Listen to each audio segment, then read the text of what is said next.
¿Cuáles son los nombres que se escucha en el foro guayaquileño? Acá se escucha mucho la posibilidad de que entre Pedro de la Gasca, ¿verdad?, que actualmente está de presidente del Consejo de Seguridad de las Naciones Unidas y que sería un excelente candidato para ello.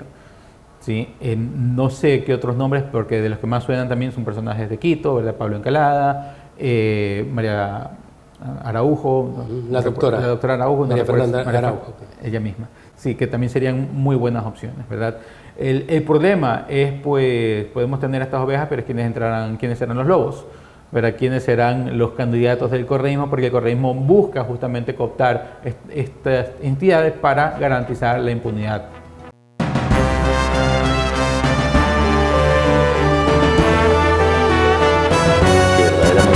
El gobierno de Daniel Noboa está buscando competitividad, buscado un país que tiene, nos dice que la democracia puede, a diferencia de Nicaragua, de enfrentar los problemas de impunidad es la del fiscal general. La Alianza del Pacífico se presenta también como una oportunidad para el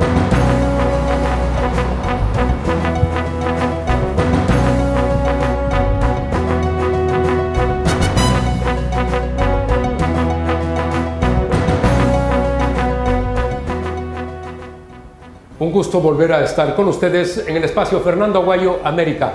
Cordiales saludos a quienes nos ven a través de la señal de Mega TV en la Florida, Estados Unidos, por Vito TV en el Ecuador y por OnePlus TV en el Ecuador y en el mundo. Hoy tenemos como invitado al doctor Daniel Curi. Él es experto en Derecho Penal. Gracias por estar con nosotros, Muchas doctor. gracias por la invitación. El Ecuador vive crisis diferentes, pero una tapa a la otra. Vivimos una crisis energética en estos momentos, pero hay una crisis judicial y también una crisis porque hay renovación de jueces, incluso en la Corte Constitucional, luego la elección de los jueces de la Corte Nacional. También en el ámbito electoral se tienen que cambiar los vocales y aspiraríamos que, viviendo como vivimos, las cosas cambien notoriamente para que lleguen los que deben estar. Sí, ¿Será posible obtener este resultado? A ver, es curioso porque estamos en una situación política de un cambio absoluto, porque hay que cambiar asamblea, hay que cambiar presidente, vamos a estar a elecciones el próximo año, se está cambiando la fiscal general, también va a comenzar el concurso pronto, eventualmente terminará pronto el mandato para el Consejo de la Judicatura y también entonces estamos con el concurso de renovación de jueces, tanto de la Corte Nacional como de la Corte Constitucional, los 3 jueces que están salientes. Entonces, es una situación de cambio y esto puede traer ciertos problemas, ¿verdad? ¿Qué problemas puede traer? De que son, por así decirlo, tantos frentes de que la ciudadanía no va a poder estar siendo veedora de cada uno de estos. Y lo que hay que hacer entonces es tener los ojos abiertos, participar, ¿verdad? Activamente como veedores o como parte de los órganos de calificación, como uno pueda dentro de sus capacidades para poder justamente evitar de que entren personas no idóneas o improbas a estos puestos. ¿Qué nos demuestra la experiencia sobre el perfil de estos miembros de comisiones ciudadanas que a la postre tienen decisiones muy importantes? Porque acá lo que requerimos es que haya absoluta responsabilidad cuando uno cumple un rol en la sociedad. Pero, ¿qué experiencia tenemos hasta el momento? La experiencia ha sido mixta, ¿verdad? Han existido casos donde las comisiones ciudadanas han estado muy bien conformadas, pero hay otros donde no ha habido ese interés, ¿verdad? El problema que tenemos ahorita es que como son tantas las autoridades que van a estar en juego, que van a ser escogidas, una persona pues no va a poder estar en todas, ¿verdad? O al contrario, va a crearse tanta... es tan inmensa la responsabilidad que uno va a decir, bueno, prefiero yo mantenerme lejos y no ser parte de todo esto de aquí. Pero por eso es bueno organizarse, es bueno que la ciudadanía esté organizada, que la academia esté organizada, que las universidades activamente participen, ¿verdad? Poniendo justamente personas para garantizar la probidad. Además del cumplimiento de la norma, de la ley, que es crear estas comisiones. Pero ¿quién debe convocar para que haya esa participación absolutamente comprometida de todos estos sectores? Como usted dice, la academia, sectores técnicos, la propia sociedad, para que esto sea mucho más transparente. Institucionalmente, quien lo hace viene a ser el Consejo de Participación Ciudadana, pero como sabemos cómo funciona esto de acá, que no funciona muy bien. Por eso es mi pregunta. Es que entonces es la propia ciudadanía la que quiere hacer, las personas, los grupos de interés, ¿verdad? Que realmente los gremios de abogados, por ejemplo, que son las principales personas que van a ser afectadas por los cambios en la Corte Nacional, ¿verdad? O muchas veces hay grupos de intereses específicos, digamos, los grupos pro vida, ¿verdad? Que les interesaría, digamos, en su momento, pues cambiar estas extrañas decisiones que ha tenido la Corte Constitucional. Bueno, pues tratar de velar también sobre quiénes van a ser las personas que van a entrar, para que no entren personas que finalmente terminen dando la posibilidad, desnaturalizando figuras jurídicas como el habeas corpus, ¿verdad? Porque claro, lo peor que puede pasar es que dejemos de hacer algo y dejemos las puertas abiertas para que el narco vuelva a entrarse a estas instituciones, a la Fiscalía, a la Corte Nacional, a la Corte Constitucional y obviamente para beneficiar a estos otros intereses. Si no tuviéramos el Consejo de Participación, habría una mejor selección, claro, con la veeduría ciudadana, sin ser parte del Consejo de Participación, que ya hemos visto. Ese es un sector absolutamente politizado. El problema del Consejo de Participación Ciudadana precisamente es esto, porque burocratiza y hasta cierto punto boicotea la participación ciudadana, porque entonces la participación ciudadana deja de ser una participación libre y se encuentra entonces de una u otra manera atada de manos a lo que el Consejo de Participación Ciudadana decide, porque al final van a ser ellos los que califican o no las veedurías. En el caso de la Corte Constitucional ha habido respeto a la Corte a pesar de fallos que pueden gustar a unos y a otros, pero se ha dicho es una Corte que se ha mantenido lejos de la injerencia de carácter política. ¿Usted ve así a la Corte Constitucional y puede permanecer en esa línea? Al contrario, yo creo que ha entrado directamente a la contienda política, ¿verdad? Y ¿en la Corte Constitucional? La Corte Constitucional. ¿Ese es su pensamiento, sí, doctor? Porque, por ejemplo, cuando decidió que valía el juicio con una mínima verosimilitud para el tema del juicio político del presidente Lasso, claramente estaba haciendo una función política, ¿verdad? No podemos negarlo, ¿verdad? Pero también entonces, cuando hablamos de palabra política, de una u otra manera, hay dos acepciones que hay que tener en cuenta, ¿verdad? Una excepción que viene a ser la política electoral de candidatos, de presidentes, de vínculo con el poder. Exacto, ¿verdad?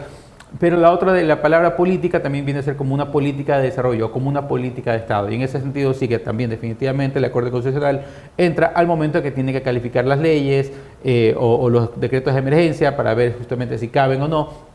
Entra también haciendo una labor política, en ese segundo sentido, ¿verdad? Diciendo, ok, como política de Estado no podemos vivir en un estado de emergencia perennemente, sino que tiene que responder a ciertos grupos de necesidades. Entonces, sí, ha hecho cosas buenas, ha hecho cosas malas, pero definitivamente no podemos negar el carácter político de la Corte Constitucional. Doctor, en el caso de la selección de los integrantes del Consejo de la Judicatura, con los nefastos antecedentes por estar involucrados en casos terribles de corrupción judicial, ¿qué podemos esperar sobre ese nuevo Consejo de la Judicatura con otros miembros? Bueno, realmente el Consejo de la Legislatura como está concebido y cómo se conforma, ¿verdad? Recordemos que se conforma por un delegado del presidente, de la Asamblea, de la Corte Nacional, de la Defensoría y de la Fiscalía. Entonces son ellos quienes enviarán a los delegados y lo que tiene que hacer la ciudadanía es hacer el escrutinio de estos delegados, porque no es que nosotros vamos a poder decidir, a las finales irá una terna y se elegirá en base a esa terna. Pero nosotros podemos de una u otra manera buscar, y ahí es por ejemplo el trabajo que hacen los medios de comunicación, ¿verdad? De justamente hacer las revisiones y sacar a la luz justamente los problemas que puedan tener los candidatos, o los conflictos de intereses, o temas de personalidad, o juicios en el pasado, o algunos problemas que quizás el ciudadano común no lo conozca, o es muy joven y nunca o se acordó de aquellos casos. En el caso de la Corte Nacional de Justicia.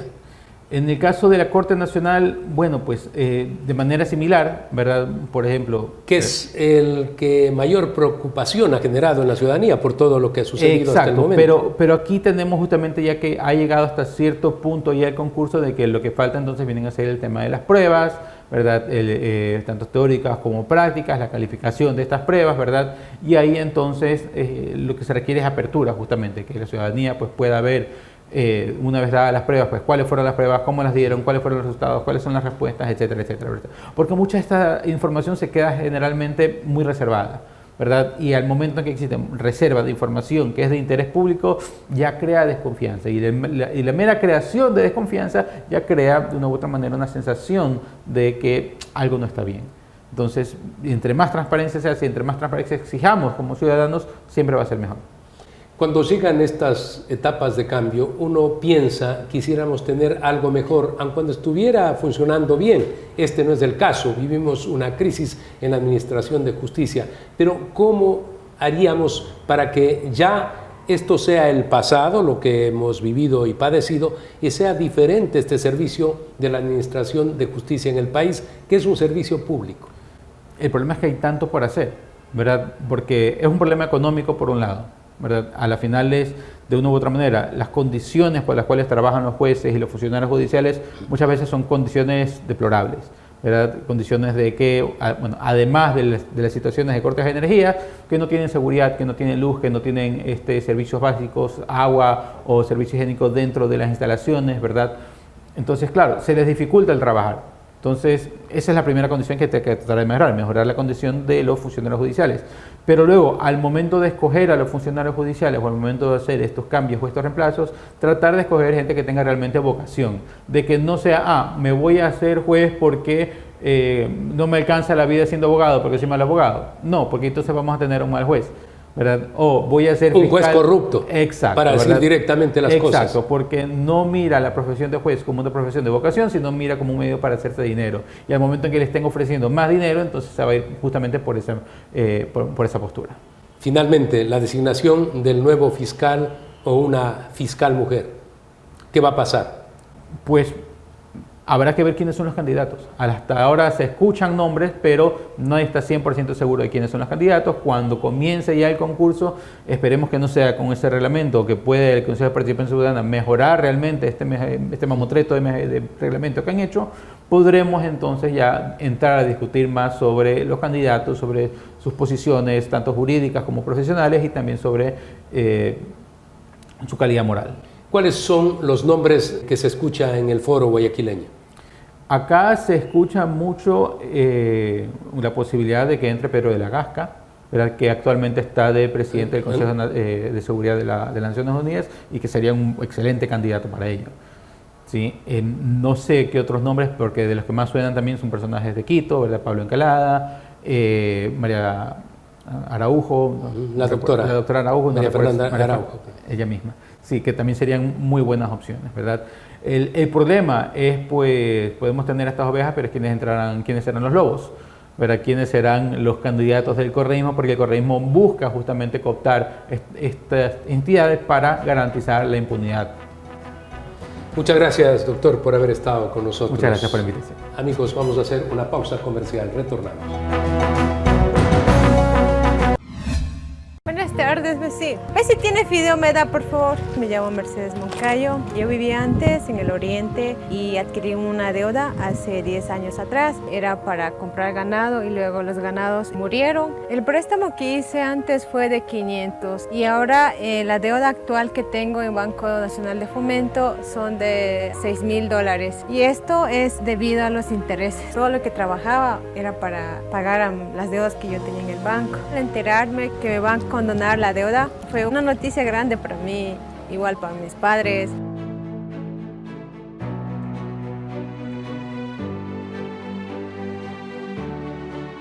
El Nuevo Ecuador cree en ti.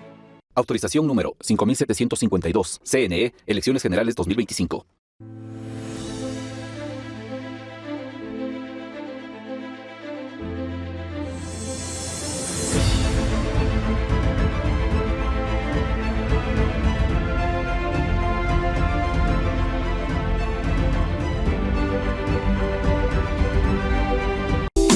Verde Fruit, el camino para acercar los productos de América Latina a los Estados Unidos. En esta parte del programa vamos a analizar un tema que es muy importante se tome en consideración y quizá no se lo hace en su debida forma. la ley de datos personales. Tenemos a Alejandro Varas como especialista precisamente en protección de datos. ¿Qué es lo que busca esa ley? De hecho, ya hay un reglamento técnico que ya fue legalizado e inscrito y también ya hay una autoridad de control que está haciendo ejercicio de sus funciones. Esto se ha comenzado a dar en los recientes meses y por eso también resulta novedoso para muchas empresas saber que ya las obligaciones que estaban en la ley las debieron haber cumplido inclusive antes de la presencia de la autoridad de control. He podido leer y también escuchar en varios medios de comunicación en los últimos días que han abordado esta temática y que dicen que la ley pues no puede ser usada al momento, pero usted dice que ya hay incluso un reglamento aprobado. Correcto, ya hay un reglamento y hay una autoridad que ha nombrado inclusive intendentes de control y de sanción, que justamente lo que deben buscar primero, de acuerdo al plan estratégico de la superintendencia, es dar a conocer la importancia de este ámbito y en función de eso demostrarle a las empresas que deben cumplir. Obviamente el incentivo que van a ellos utilizar de acuerdo a lo que dice su plan es incentivar la prevención y hacerlo de manera proactiva, no de manera reactiva como usualmente la idiosincrasia ecuatoriana invita. Hay muchos aspectos que requieren ser socializados. Uno de ellos, y no ha habido la suficiente socialización. Tal es así que ahora se piensa que incluso la ley no está en vigencia, pero usted, un especialista en la materia, ya tiene trabajo al respecto. Correcto, ya existe. Dentro del marco legal. Precisamente, de hecho, en vista de que esto se registró en el año 2021, esto hizo que algunas empresas que notaron la importancia de este tema desde esa época comiencen a tomar medidas. Obviamente, pues al no tener la presión de una autoridad que ya la tenemos al día de hoy, definitivamente nos obliga tanto a personas naturales como a personas jurídicas sobre todo, identificar si estamos bien dentro de los parámetros que indica la ley y también ver qué es lo que la autoridad dictamine a partir de ahora. La idea, como le decía, es ser lo más conciliador posible porque al ser un tema tecnológico, pero también que habla sobre la privacidad de las personas, hay muchos grises o muchas brechas en el conocimiento de la gente que hay que profundizar primero para que esto luego se aplique bien. ¿Cuál es la actividad, el desarrollo en la vida diaria de un especialista en la protección de datos personales? En este caso es aprender a enseñar la importancia de prevenir riesgos. Siempre pensar desde lo preventivo, ¿no? Por lo general se piensa mucho en función de lo que sale en las películas o en la ficción, pero en realidad la protección de datos es prácticamente identificar a qué se dedica un negocio, hablando desde el sector privado, cuáles son las razones por las cuales esa empresa pediría información de tipo personal a sus clientes y para qué la utilizaría. Ya una cosa es que yo como empresa le pida a usted sus datos personales y le emito una factura de servicio. Y otra cosa también es que yo le solicite la autorización para que aparte de emitirle la factura, le pueda enviar un correo electrónico o un mensaje de WhatsApp con promociones. Y otra cosa es que también esa información que usted genere históricamente conmigo en facturación, también la puedo utilizar en un sistema para entender su comportamiento como cliente y poder ver cómo mejorar nuestra relación comercial. Todos estos aspectos pues obviamente impactan en la operación de un negocio y a la vez también en su crecimiento económico.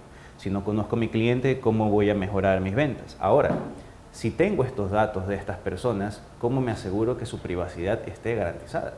Una cosa es que yo sea un restaurante del estilo de comida que usted prefiera, digamos comida típica, pero luego le comienzo a enviar desde la misma base de datos promociones sobre exámenes médicos o seguros médicos y no tiene nada que ver por la razón del servicio que yo le ofrezco.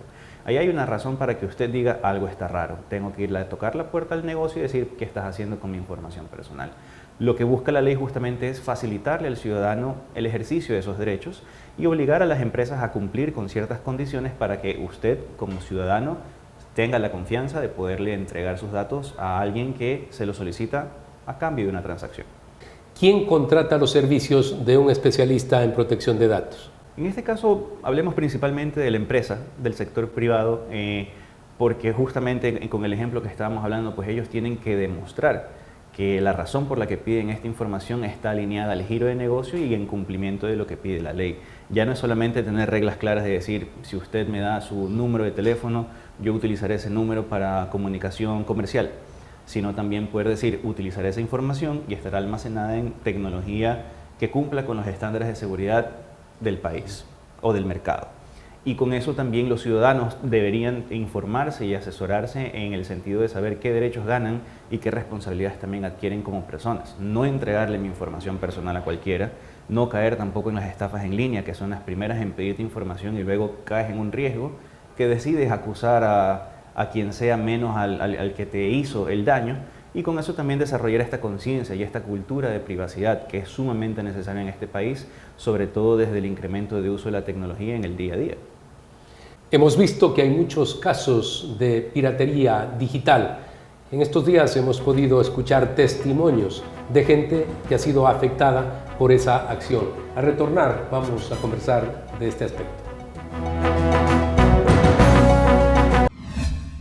¿Sabes cómo funcionará la medida del gobierno para el pago de las planillas de diciembre, enero y febrero? Con tu aporte estamos saliendo adelante y lo reconocemos. Así que si tu consumo de luz no supera los 180 kilovatios en esos meses, tu planilla será gratuita. Pero tranquilo, que si superas ese monto, también tendrás este beneficio y solamente tendrás que cubrir la diferencia. Cada mano, cada voluntad suma esfuerzos para alcanzar este nuevo Ecuador.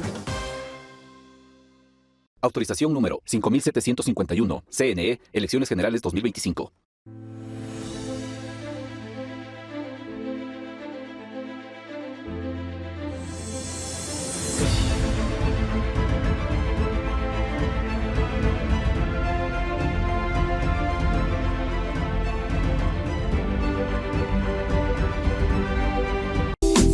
Verde Fruit, el camino para acercar los productos de América Latina a los Estados Unidos. Buenas tardes, vecino. Si tiene fideo, me da, por favor. Me llamo Mercedes Moncayo. Yo vivía antes en el oriente y adquirí una deuda hace 10 años atrás. Era para comprar ganado y luego los ganados murieron. El préstamo que hice antes fue de 500 y ahora la deuda actual que tengo en Banco Nacional de Fomento son de $6,000. Y esto es debido a los intereses. Todo lo que trabajaba era para pagar las deudas que yo tenía en el banco. Al enterarme que me van a condonar la deuda fue una noticia grande para mí, igual para mis padres.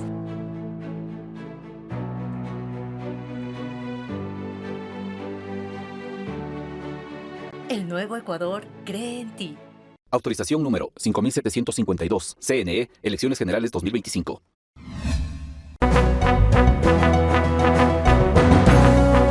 Cuando las empresas buscan información del cliente o de una persona, se entiende que no pueden hacer mala utilización de todos esos datos. Pero ya sabemos desde hace muchos años lo que ha sucedido, que venden prácticamente en paquete los datos de una persona y eso vulnera, por supuesto, la intimidad del ciudadano. ¿Eso se está parando o no? Sí, justamente la normativa invita a dejar de tener esas malas prácticas. La información personal no se puede comercializar bajo ningún concepto. A lo mucho, ¿es un delito ya en estos momentos? Prácticamente es un delito. Obviamente, pues ahí sí en materia de derecho preferiríamos discutirlo con un abogado. Pero sí, prácticamente es un delito, inclusive desde antes de la existencia de esta ley. No se pueden comercializar bases de datos de personas. A lo mucho lo que se puede hacer es que si usted como ciudadano decide cambiarse, por ejemplo, de una operadora de teléfono a otra, usted puede pedir la transferencia de esos datos, pero bajo su autorización. Nunca sin el consentimiento del propietario o titular de los datos. Según los testimonios que hemos podido observar en los últimos días, es agresiva esa incursión de los piratas sobre cuentas y datos personales. ¿Qué es lo más frecuente? Lo más frecuente es que las personas, al sentir que están obteniendo un beneficio mayor del costo que supuestamente están entregando, cedan sus datos de una manera más voluntaria. Usualmente por eso es que la piratería tiende a tener mucho más éxito, por así decirlo, en temas relacionados al consumo de contenido de entretenimiento, canales gratis, infinidad de canales, películas, etcétera, sin tener que pagar un solo centavo o inclusive compartiendo contraseñas. Eso hace que las personas bajen la guardia, por así decirlo, y puedan entregar sus datos personales y no saben para qué van a terminar utilizándolos quienes los reciban, o peor aún, descargarse aplicaciones que supuestamente son gratuitas, en las que entregas datos personales pero no sabes dónde se almacenan o bajo la administración de quién quedan, y con eso comienzan a existir estos incidentes donde acceden a sus correos electrónicos, acceden a sus cuentas de redes sociales o peor, a sus cuentas bancarias. Cuando se dice que, por ejemplo, WhatsApp no puede ser escuchado por nadie, están dos personas hablando en puntos diferentes en el mundo, pero acá se habla de que pueden vulnerar todo eso y de que pueden escuchar conversaciones de otras personas. ¿Se ha llegado a eso? Técnicamente quienes pudiesen llegar a hacer eso son las autoridades que deberían tener una especie de convenio con el fabricante de la plataforma. Voy a hacer ahí justamente el caso de WhatsApp. WhatsApp obviamente pues ofrece seguridad de punto a punto. De punto a decir, punto. Si yo lo llamo a usted en una llamada de WhatsApp, la comunicación va a estar protegida por todos los estándares de seguridad que la plataforma tenga tecnológicamente hablando. Sin embargo, si existiría, por ejemplo, una orden judicial de por medio en el que quieran investigar a alguien, existe la posibilidad de que ahí sí, bajo las condiciones jurídicas determinadas, se pueda acceder a esa información, pero para un propósito investigativo y que sea legítimo ese proceso. Eso en la parte formal, pero en esta otra informal y delincuencial, si se quiere, resulta que también dicen que pueden obtener conversaciones. Claro, obviamente pues los delincuentes no le piden permiso a nadie y seguramente también, así como hay buenos profesionales que ejercen correctamente la profesión, deben existir profesionales que la ejercen para el mal. Seguramente existen maneras... La tecnología no es precisión absoluta, pues, porque Correcto. siempre se nos vendió esta idea, pero resulta que no es tan así. Exactamente. Un producto tecnológico es imperfecto desde que es creado por un ser humano. Entonces sí tenemos que tener en cuenta que siempre debe tener algún error, alguna vulnerabilidad, que en caso de ser detectada o la resuelves o la explotas en caso de los delincuentes usualmente. Ahora, ¿cómo tiene que actuar el afectado? Tenemos ya un marco legal. ¿Cuáles son los primeros pasos para un reclamo? Bueno, en este caso pues existe la primera posibilidad de poder hacer el reclamo directamente con la entidad con la que se cree que se tuvo el problema. Por ejemplo, una empresa de servicios, un restaurante, un hospital, un banco, se puede acudir a la entidad y decir tengo una necesidad, quisiera hacer una consulta de acuerdo a mis derechos de la Ley de Protección de Datos. Estos derechos son derecho al acceso a la información, derecho a la actualización o rectificación, derecho a la cancelación del tratamiento y derecho a la oposición total o parcial de los tratamientos. Es decir, yo puedo ir a donde una entidad privada y decir ya no quiero trabajar con ustedes, necesito que me eliminen de su base de datos. La empresa pondrá sus condiciones también porque existen ciertas razones por las cuales hay que almacenar hasta cierto punto cierta información. Por ejemplo, la historia de ventas de un cliente, así sea anónima, sirve para las estadísticas de la empresa. Pero por otro lado, es decir, me voy del país, ya no voy a volver, elimínenme de su base. Es una solicitud legítima porque estás ejerciendo tu derecho a ser eliminado de acuerdo a tu decisión y con tu consentimiento. Por legislación en el Ecuador, varias instituciones publican los datos personales. En este otro ámbito, nosotros estamos hablando de vulneración de datos personales por la forma como lo hacen, no por el marco legal. Correcto. Recordemos que hay un principio de publicidad en datos de tipo público, en los cuales, por ejemplo, por eso existen los portales de transparencia de las entidades, donde se tiene que conocer con la mayor transparencia posible, pues cómo hacen sus transacciones y a dónde va el dinero, que obviamente es un aporte de los ecuatorianos. Sin embargo, cuando se trata del cuidado de los datos personales, hay limitaciones. Tenemos que recordar también que hay principios de anonimización y también de encriptación, ya un poco más tecnológicas, en las que tenemos que saber hasta qué punto yo debo divulgar ciertos datos de tipo público y qué datos se restringen por ser de tipo privado o personal. Entonces aquí es donde tenemos que entender que la intimidad y la privacidad de las personas se las respeta, inclusive en ciertos ámbitos donde se tiene que diferenciar. Por ejemplo, una persona expuesta políticamente pues tiene un grado de exposición distinta a un ciudadano común que tiene obligaciones, paga impuestos, tiene deudas, compra productos y servicios constantemente, y esa información es exclusiva de quienes la tienen y quienes la tratan según los acuerdos a los que se llegaron. Muy bien, muchas gracias, muy amable. Amigos, recuerden que la próxima semana tienen una cita en Fernando Aguayo, América, a través de Mega TV en la Florida, Estados Unidos, por Vito TV en el Ecuador y por OnePlus TV en el Ecuador y en el mundo.